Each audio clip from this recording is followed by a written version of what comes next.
Today is Monday, October 22nd, and this is the Red Sox Beat podcast here on the CLNS Media Network.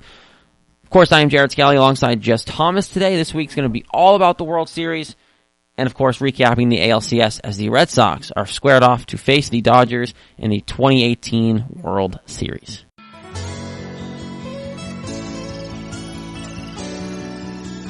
Ball one strike.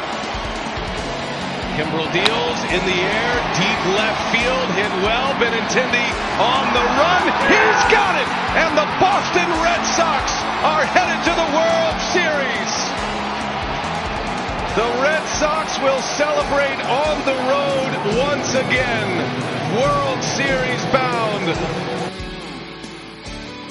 All right, everyone, welcome in Red Sox Beat. CLNS Media, of course, here, the leading online provider of audio and video coverage for your American League champion, Boston Red Sox. On Twitter at Red Sox CLNS for the coverage. Red Sox Beat on Facebook. Rate, review, and subscribe to us on iTunes, of course, on Stitcher, the mobile podcast app for the network as well. I had to change that at the beginning because I was about to say AL East champion, and then I realized, you know what, we're going to the World Series, Jess, so I have to change it. The World Series. How about that? First time since 2013.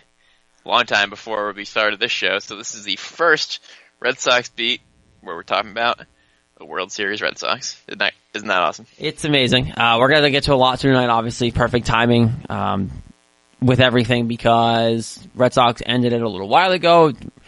Dodgers went to Game 7 with the Brewers, which is best case scenario for the Red Sox because bullpens were taxed and people had to play longer, so they got a little less rest. But it is going to be Red Sox, Dodgers. But before we get to the World Series, and guys, I'm excited we can preview the World Series. We'll be relevant for more than a day because baseball is a daily thing, apparently. So before we get to that, we have to just look back at the ALCS for a minute here because, Jess, they did something that I don't think any of us really thought they were going to do. And that was go to Houston and win all 3 baseball games in Houston. And by capping it off, they decided to clinch the World Series against one of the best pitchers in baseball, Justin Verlander, and didn't even look like they had a problem doing it. No, it was amazing. I mean, we did this show last week after 2 games. It was 1-1. We were trying to figure out what was going to happen. Even optimistic me, before the series started, I picked Red Sox in 6. And I'm sure people were probably thinking that was crazy because, well, the Astros are the best team ever. But I just had a feeling that it was going to be good. It's really hard to repeat. It's really hard to go to the World Series 2 years in a row. Don't tell the Dodgers that, but I just had a feeling about 6. And then they go out and win 3 straight road games. Even they did it with fairly relative ease. Like, that wasn't that hard for them. They just mowed them right down. 1, 2, 3. You know, obviously the 4th game, which we want to go a little further into, was one of the craziest baseball games I've ever seen.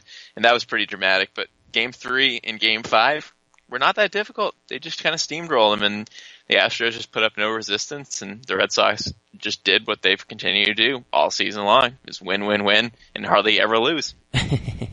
Yeah, they have been doing very good at the whole winning thing. And look, we can talk about this too because I think this is the good place to start, and this is because he comes up again on every frickin' show we do. It's David Price.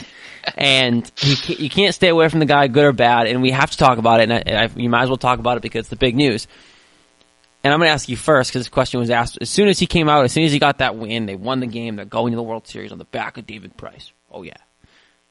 Is he vindicated, Jess? In your eyes, do you think there is any reason now for Red Sox fans to hold the rest of his playoff career here over his head? Or is what he just did in Game 5, pitching them to the World Series, enough now at this point?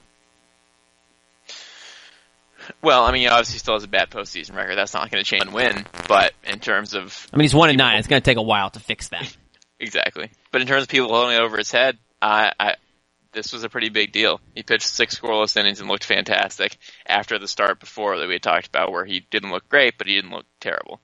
So he keeps building on it, and he sent them to the World Series against Justin Verlander and totally shut the Astros down over 6 innings. He looked fantastic.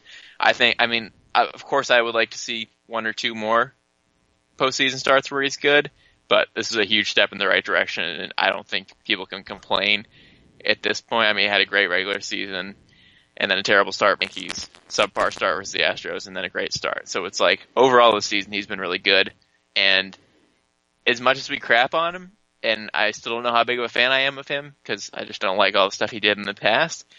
But he beat the odds. Everyone hated him in Boston a whole lot after that Dennis Eckersley incident. He had everything against him, every reason to quit, and he didn't.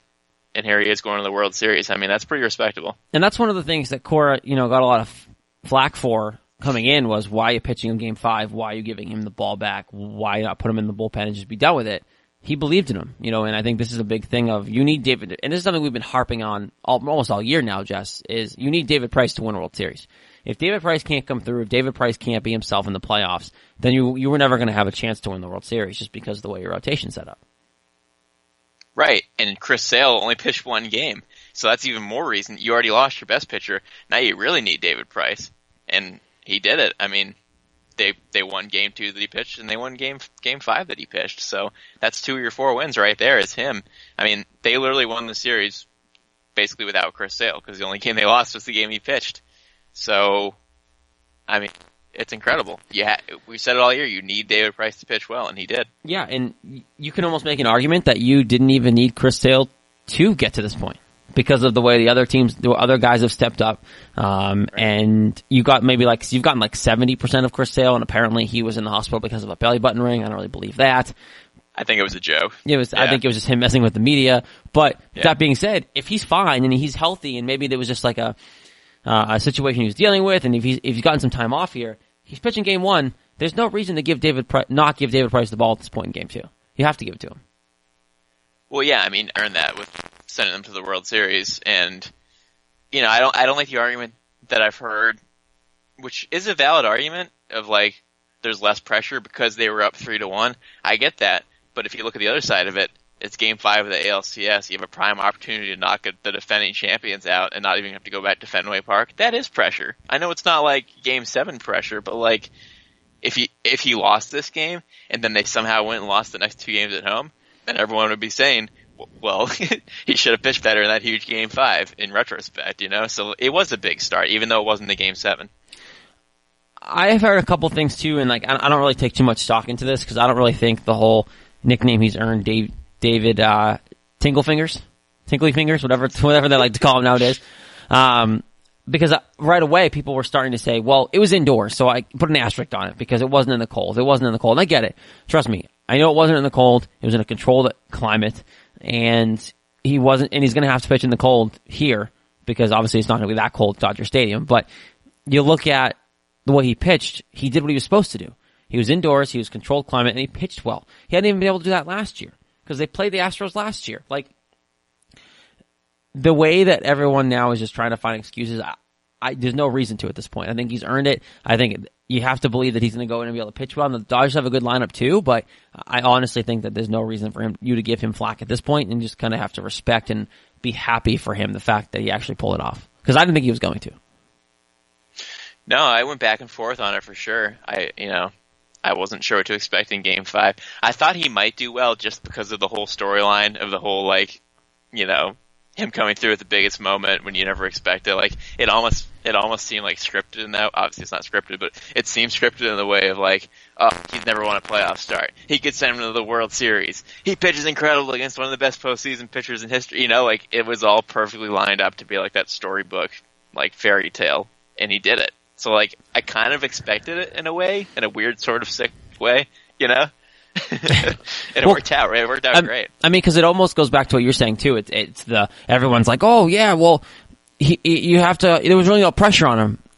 There kind of wasn't in a way. Obviously, it's going to the World Series, and there's always pressure, especially because he's had that monkey on his back. But we all didn't really expect it. They were up 3-1, and you know what? I think a lot of people were like, well, at least we get to go back to Fenway, and they have 3 tries at this. So David, do your best, and we don't expect much. I think that, in that sense, I get the no pressure argument because it was you don't need to win this game for us to win the series. We get it if you suck again. Right. No, I agree. That's why I understood that argument, even though I kind of refuted it before. But yeah, I mean, it was kind of the perfect situation for him. And I think instead of being afraid, he just took that as I'm taking this opportunity to win, and we're not going to go back to Boston. I'm just going to win it right here. I think he really took that to heart and just said, you know what, screw this. I'm going to win a start here. Yeah. So let's go to Jackie Bradley for a second here because he won the MVP. And the biggest thing to me is people were like, why? And it's like, well, he came up with the biggest hits. So Jackie Bradley had the basic clearing double that he had, the grand slam, obviously. That's the big one. And then the homer in the last game too. So it's like, I think he hit like 2-something, like low 200s in the whole series. Well, he only had 3 hits. Those were his 3 hits. Yeah, those were his 3 hits. But when they look at those awards, it's quality over quantity. No one realizes that David Ortiz had like 2 hits in the ALCS in 2013. But one of them just happened to be the grand slam that tied the game. And of course you were going to give him the, you know what I mean? Like that's why he got the MVP. It's not about quantity in that series. It's about, unless no one really has those defining moments, it's quality. It's, you came up at the biggest moments on the biggest stage, and a guy like Jackie Bradley, who none of us thought that would be the guy who would do it, had a great bat, and we have to hope he continues it into the World Series. But I think he was the best guy to give it to, because who else were going to give it to? Maybe Nathan Eovaldi, but other than that, there really was no other moments that really stood out besides those. Yeah, you're exactly nailed it. It's all about the moments. It's the big moments that you win. And think about the situation in each game that he had his 3 in. Game 2, they were down 4-2. He hit a 3 RBI double off the wall to make it 5-4. They won that game. Then you go to Game 3, they were up 4-2 in the 8th inning. He hit a grand slam to make it 8-2. So that capped, it was close. Yep. It was very comebackable. And then boom, grand slam 6-run lead. And then Game 4, they were down 5-4 in a really back and forth game. And then he hit the 2-run homer to make it 6-5. And obviously that went down to the last pitch with Craig Kimbrel. But at the time, his 2-run homer put them up 6-5. So his 3 hits were down by a run or 2 for 2 of them, and then putting you up 6 to secure the victory in Game 3. It doesn't get any bigger than that. I mean, that's every time they need a big hit, he did it. I mean, 9 RBI in 5 games, that's insane. And especially doing 3 hits is even more insane, so you had to give it to him. I was fully expecting him to get it. I'm glad he did, because, I mean, you're not going to find 3 bigger hits than those. And that's the thing, is like, you should have expected it. Like, anyone who's like, why is it JBJ? He sucks. No, he doesn't. I mean, he does, in a nutshell, like, grand scheme of things. He's not a great hitter. We know that. He hit like 210 or something like that in the series. That's not the point. He had the moments that you remember. Oh my God, I know where I was when Jackie Bradley hit that grand slam in the ALCS to give them to blow it open, or hit that 2-1 lead, series lead. Hit that 2-run home run. I know where Jackie, like, it's like I always remember what I was when David Ortiz hit that grand slam against the Tigers in 2013. Yeah, me too, in the stands. Yeah. I remember where I was when David Ortiz hit the home run to the bullpen and Joe Buck said, we'll see it later tonight. You remember those moments. So you remember where you are when Koji picked off Colton Wong in the World Series in 2013. Exactly, or where Dave Roberts stole the base. You remember when Keith Folk threw the pitch and underhood it to get Edgar Renteria out to win the World Series. You remember those moments. When JD drew at the Grand Slam off Fausto Carmona. Freaking JD. Center field. Freaking JD drew. I remember all those moments. That was terrible. Big moments, though.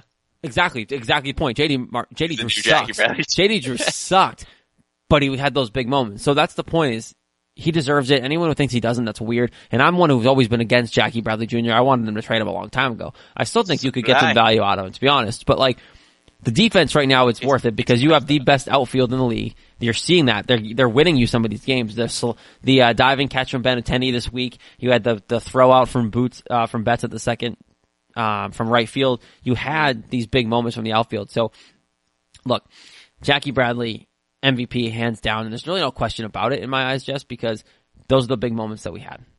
Isn't it amazing, though, that he won MVP for his offense, not his defense? Like, that's hilarious. You didn't make a couple big catches. You didn't rob somebody like you wouldn't, like Mookie Betts robbed somebody with a home run and all this stuff. He really did nothing in the field. Not much was hit to him. It was all offense. Yeah. It's hilarious. A lot of the action was left and right field. Benintendi and Betts were busy in that series. Yeah. Yeah. And Bradley wasn't. He won MVP. Yeah. So how can you predict that? I mean, that's so unpredictable. No, it's great. It's super unpredictable. What is predictable, though, Jess, is our good friends at 1in100.co. Boston sports fans, do you want to get killer seats to see your favorite team for the price of a beer or a large pizza? Are you tired of paying for all the inflated markups from brokers or last-minute convenience charges so you end up paying courtside prices for those noseblood seats? No, you go to 1in100, 1in100.co, excuse me. That's 1in100.co. Are you feeling lucky? You got to go try it now. The novelty of 1 in 100 is that there's actually no other place online that's doing online raffles to win tickets to events. It's a totally new way to score tickets to your favorite events, or a new way, the Red Sox games, the World Series is coming up. They're giving up raffles to get you there for the price of literally one beer. That's not a joke. You can score a pair of tickets literally for a cost of about a beer at Fenway Park. Your raffle ticket is free after signing up. The experience of using 1 in 100, which is extremely fun and exciting, from picking your lucky number to one of feeling of lucky potential, scoring premium tickets. If you're feeling lucky, try it at 1in100.co. That's ONE 1in100.co. And they're going to have big raffles coming up to go to the World Series for a pretty cheap price. So go check it out, and all you got to do is enter, and you get an email if you win, you get an email if you lose, and you see what happens. As we get into the World Series, and we dive into that a second here, biggest thing we can kind of talk about, because there's two big storylines. Well, one big storyline, and another one that's kind of might be getting overshadowed this week is, one, Stephen Wright, and two, Craig Kimbrel. So quickly on Stephen Wright, before we get to the big picture with Craig Kimbrel. Stephen Wright seems like he's healthy, and he might be ready to come back.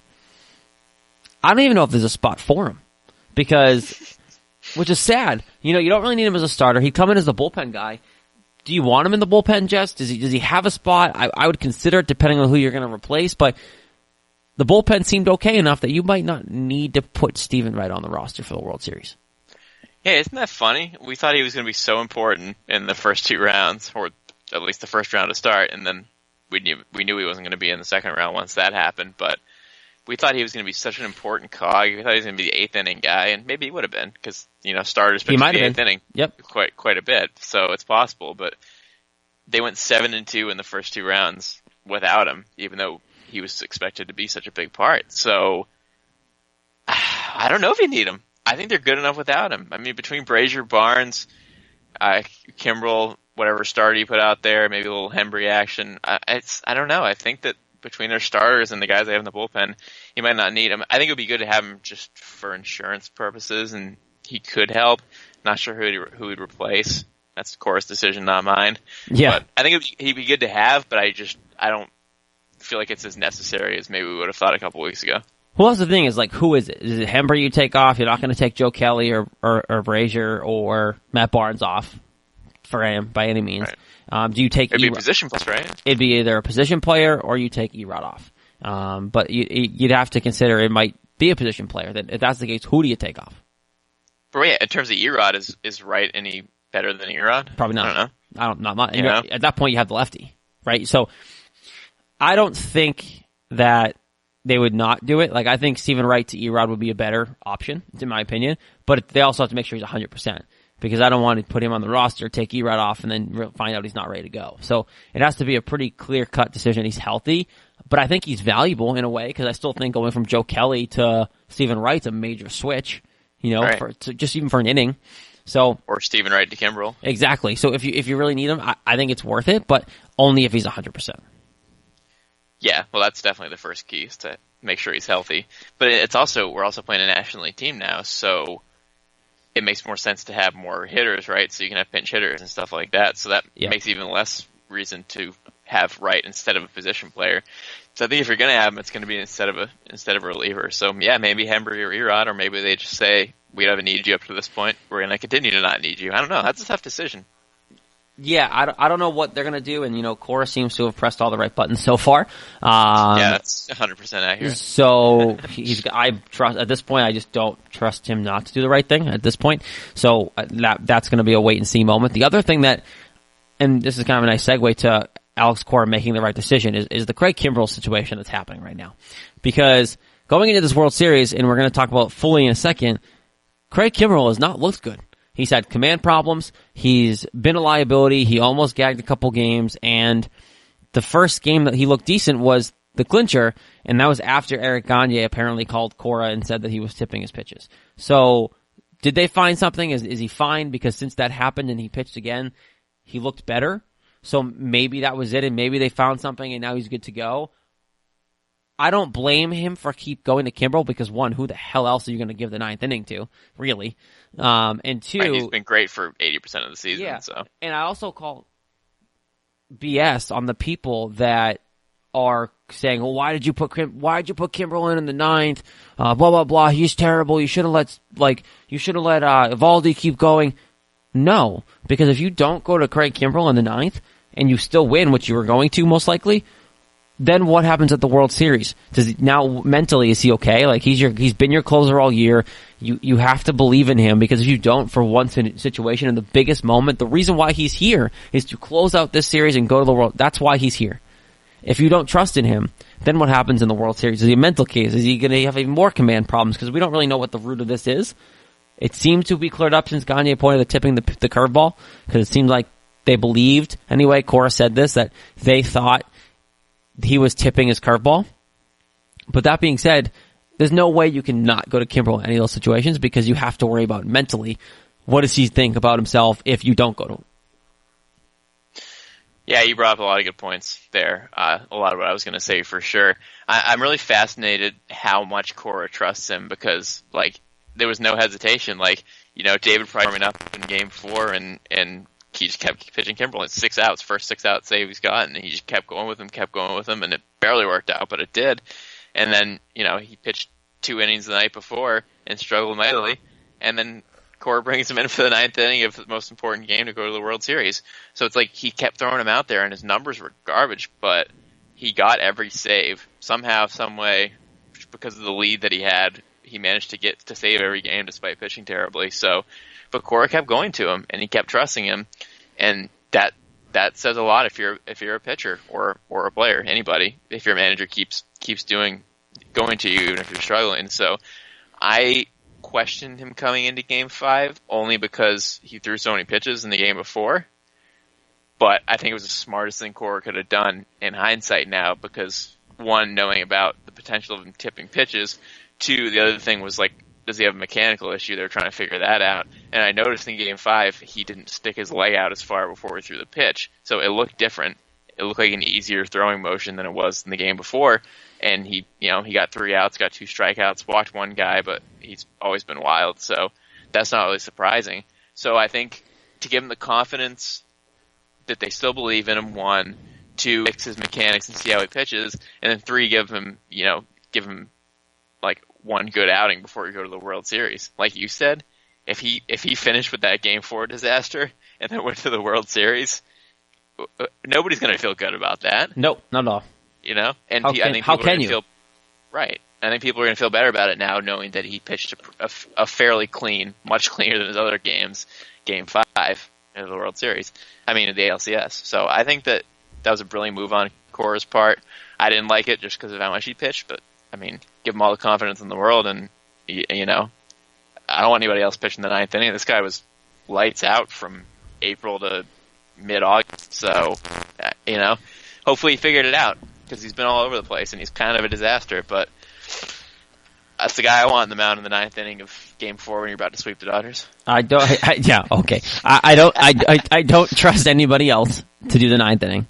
I don't. And clearly Cora doesn't either, because he keeps going to him. He got, like you said, Jess, that 6 out outing was the biggest tell to anybody who knows the game that it was it. Like he trusts that guy. That's his guy in the 9th inning, no matter what. And if I need outs, I'm going to Kimbrel as early as I think I need to, because that's it.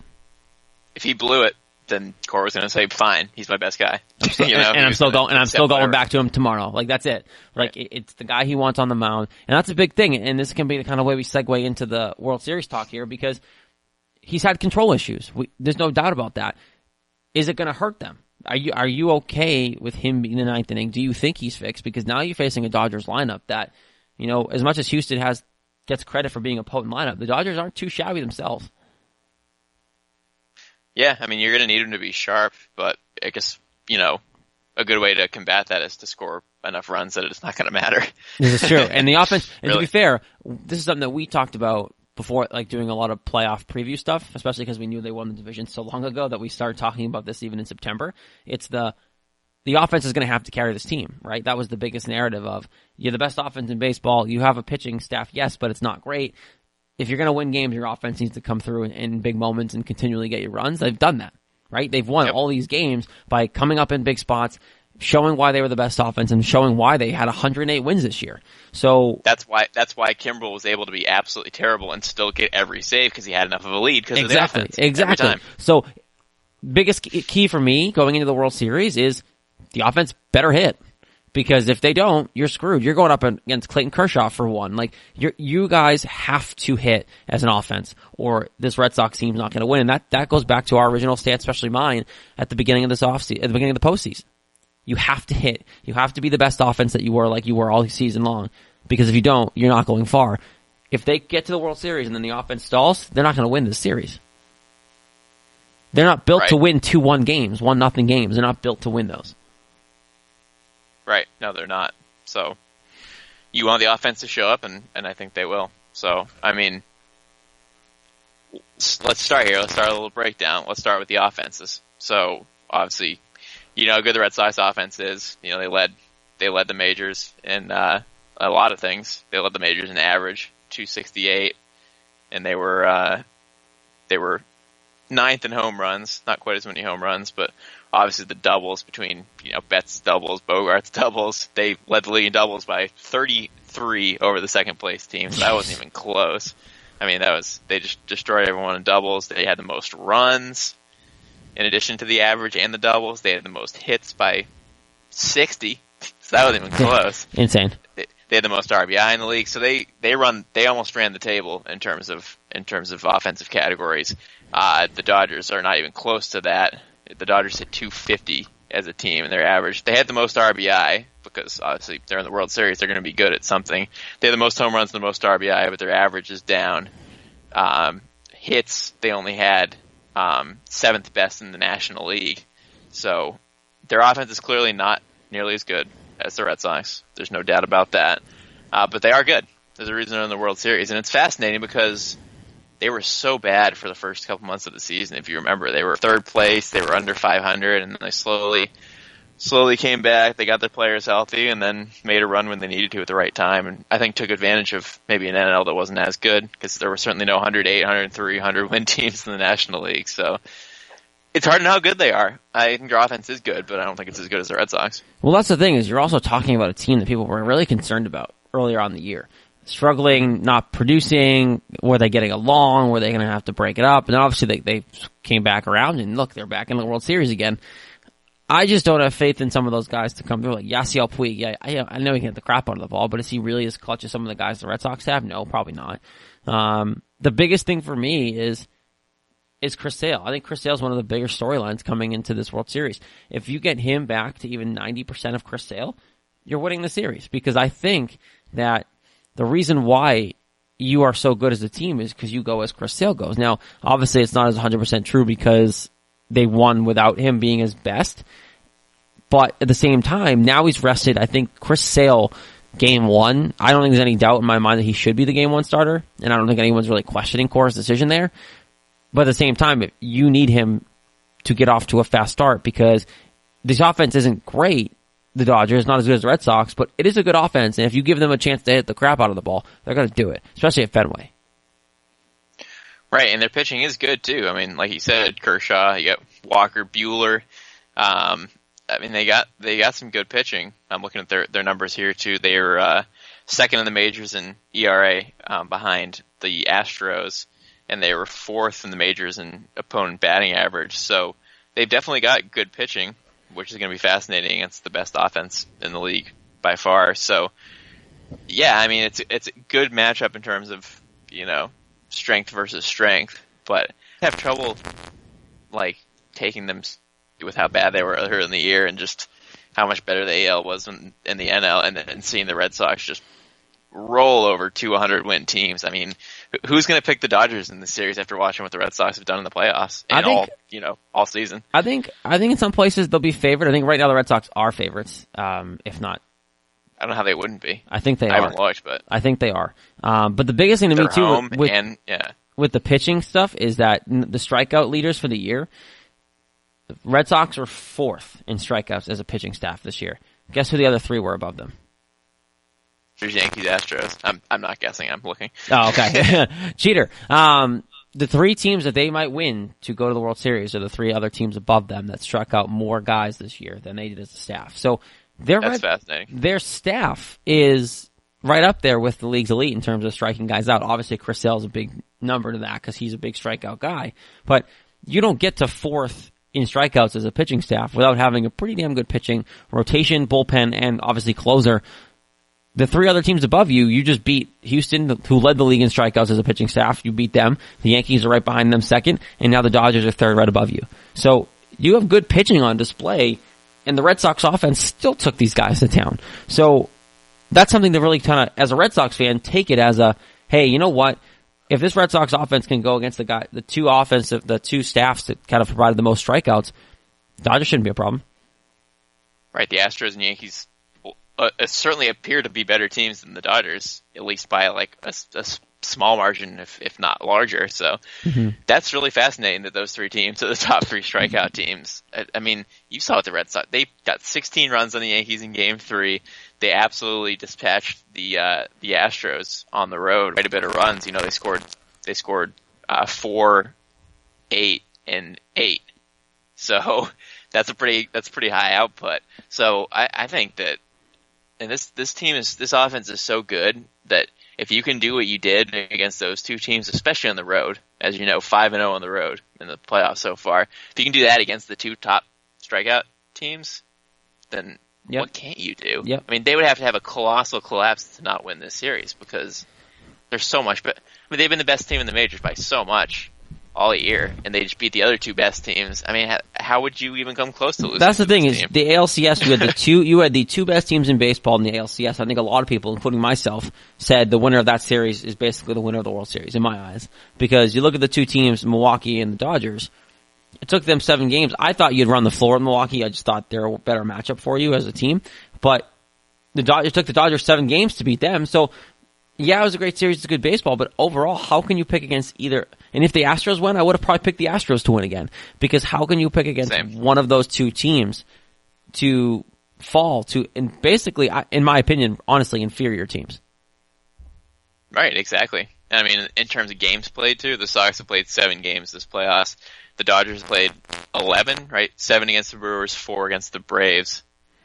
So, well, plus their game 163 also. Yeah, don't forget they had the play-in game. Yeah, if you want to add that, then 12 games. So it's taken them a lot more games to get to this point. Yep. So if that, against inferior, against, Brewers, Braves, we know the Red Sox are better than all of these teams. And that's the thing, like, all season long, I was saying, like, this team's the best team in baseball, which they are. And now I have proof that they beat 100-win Yankees and 103-win Astros easily.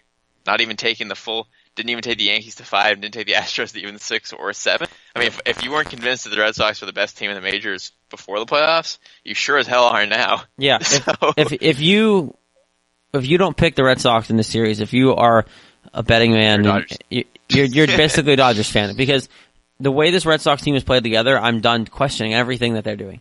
Because Cora's pressed all the right buttons as a first-year manager, and you look around here and look what this team is doing. The struggles they've had in the bullpen, Jess, they shouldn't be here. Like, this bullpen, in retrospect of how they've pitched most of the year, should have coughed up a couple of these games, made it a little more interesting, maybe made me feel a little more annoyed than I was with the bullpen. They did this with ease with the bullpen that we believe to be shaky. So at this point, you keep going. Shaky. I think a lot of people believe them to be shaky, Jess. Come on now. This bullpen has proved a lot of people, including myself, that there's a couple of them that I can trust. Not all of them. I still don't really want Joe Kelly in high leverage situations. But Brazier and Matt Barnes have proven to be a solid option when the time comes. Yeah, I'm really happy about that because I've tried to stick behind them all year long, and I've gotten to countless arguments with a lot of people about the bullpen. And for some reason, I just had faith in them, and they've proved everybody wrong, and they've been great. And, like, it's satisfying for me because I feel like I was, just like Adam Ballou is like the only David Price believer left, as he announces. Like, I was like the only believer left of the bullpen. So, like, it's satisfying to see them pitch well because, I said it before the playoffs started. You remember on the show, I said, I don't think the bullpen's going to be a problem. I said between throwing starters out there, which they've been doing a lot more than I was expecting. They've been doing. Expecting that much. So but I said, 3 weeks ago, I said that between that and the guys they have out there that Cora trusts, I think they're going to be fine, and they have been. So that was really satisfying. I mean, I feel like a genius overall because I picked the Yankees to lose in the first round. I picked the Sox to beat the Astros in the ALCS. And then I picked the Sox to win the World Series over the Cubs. I'll give myself not credit there. I picked it to be the Cubs on March 25th in our predictions, but I should boast that, right? I mean, we're here in the World Series, and I predicted it. So that's pretty cool. I'm pretty happy about that. It's nice. I know it's a homer pick, but it happened, so it's true. No, look, I think the biggest thing is this team hasn't been in the World Series in 5 years. In 2013, a lot of people thought they weren't the best team, and I don't think they were, but they still won that. I think this team has that same juju, if you want to call it, as the 2013 team did, but they actually deserve to be there. They're the best team. The biggest comparison between the two teams is that neither team lost 4 games in a row, which is fascinating and really hard to do. I mean, I know that, there's that narrative that the 2013 team wasn't the best team and they didn't deserve it. And I see why people say that because they had just a lot of characters that you wouldn't have expected come together to win a championship. But they did not lose 4 in a row all season long. I feel like that kind of makes you probably one of the better teams. It's hard to do that in baseball, So, and that's the biggest comparison between that team and this team is obviously this team has more firepower and had many more wins and rolled through the playoffs so far, easy. Mm-hmm. So, yeah, I think that this team is better than that team, but they are definitely comparable in terms of the fact that they did not have extended losing streaks, and that's the hardest thing to do in baseball, and that's what makes you such a good team is consistency. That's why you win playoff series, is to be consistent. Yep. That's what they're doing. Okay. And obviously the past too, in terms of this versus the other World Series, they swept in 2004, they swept in 2007 and won in 13 in 6 games. So if people are thinking about who to pick, look at the Red Sox history in the last 14 years too. How could you pick against them? In this decade, especially in the last since 2002, they get to the World Series, they win. So at this point, I'm going to keep going with that trend. So just before we get out of here, let's make our picks officially on the World Series situation. I'm assuming we're both picking the Red Sox at this point, but who are you picking in number of games? Yeah, we'll see if I can keep my streaks, my prediction streak going. I am going to say, and because if there's any season to pick a sweep in, it would be this with a 108 win team. But things have been pretty easy for them thus far. So I'm going to say that the Dodgers grab 1 game. I'm saying Red Sox in 5. Okay, I'm gonna go Red Sox in 6. I think they come back to Fenway. They win at home. Fenway, yeah. I'm not because I'd love to see that, but they did it. Obviously, the last time they won at Fenway, I think the Dodgers are going to be a tough test. I think there's a lot of good talent on the other side. I think Manny Machado was a good addition, and we all know how much he loves playing the Red Sox, and he gets to come back and play at a ballpark that he loves to play in too. And I just really love that rivalry now. I hope Pedroia just jaws at him from the dugout the entire time.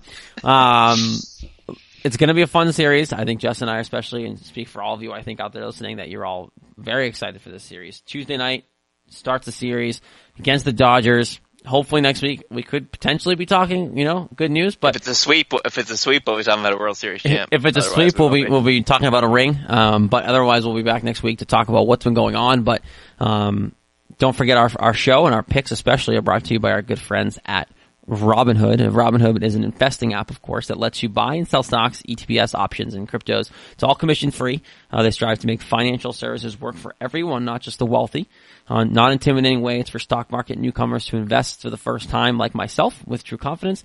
Simple and intuitive, clear design with data presented. It's easy to digest. Honestly, I don't do stocks. I don't invest much. They came on board. I had to try it out, and it makes sense. It makes the flow of what to do and where you're putting your money. It kind of makes it easy, super easy to use. Its design it's a nice workflow. It's super easy to kind of navigate around.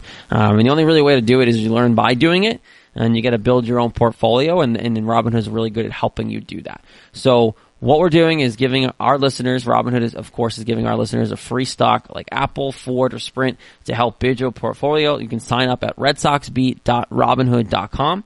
That's again, redsoxbeat.robinhood.com. It's a great, easy new way to kind of invest in the world and learn if you're a beginner like I was, to kind of helping boast and seeing where you can put your money the smartest way possible. Jess Thomas over there. Terrence Kelly over here at Red Sox CLNS is the network coverage. Red Sox Beat on Facebook. Don't forget to rate, review, subscribe to us on iTunes, listen on Stitcher. Guys, the Red Sox are in the freaking World Series, and it's absolutely amazing. Hopefully we're going to talk about it next week as a win. I highly doubt it, but hopefully. I wouldn't doubt anything with this team. I know, seriously. I'm done. Maybe they do sweep at this point. You know what? Screw it, Jess. We can change our predictions. We're both going to predict sweeps. No, I won't do that, but Red Sox, Dodgers, it should be a very, very interesting and exciting series to watch. There should be a lot of fireworks, so definitely enjoy it. Only about a week and a half or so baseball left max, so before the off season kicks in. So let's talk about it, let's enjoy it, and go Red Sox. Let's win frickin' World Series, huh?